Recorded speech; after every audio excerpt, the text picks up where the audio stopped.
भगवती दुर्गा, भगवती अम्बा या भगवती गौरा से निकली 10 महाविद्या, और उस 10 महाविद्या को समझना, उनकी साधना करना एक बहुत गूढ़ रहस्य का विषय है।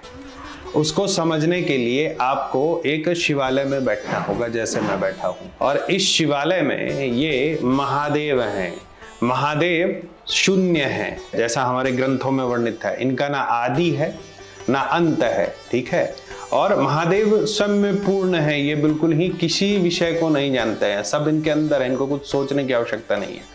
और इनके चारों तरफ ये अर्घा है, जिसको शक्ति भी कहते हैं, और दुर्गा के रूप में पूजित होती है। ये महादेव पर अलग पुष्प चढ़ता है, इन पर लाल पुष्प चढ़ना जो है ये वर्जित है, और नीचे अर्घा यानी दुर्गा, इन पर लाल पुष्प चढ़ा के ही पूजा होता है। दुर्गा जो महादेव हैं, जो महादेव पूर्ण है, जिनको कोई विचार की आवश्यकता नहीं थी, इस अनंत ब्रह्मांड को बनाने की आवश्यकता नहीं थी, उनके चारों तरफ आई और ये विद्या उत्पन्न किया कि ब्रह्मांड की रचना होनी चाहिए। और तब महादेव और भगवती ने मिलकर इस पूरे ब्रह्मांड की रचना की, जहां हम बैठे हैं।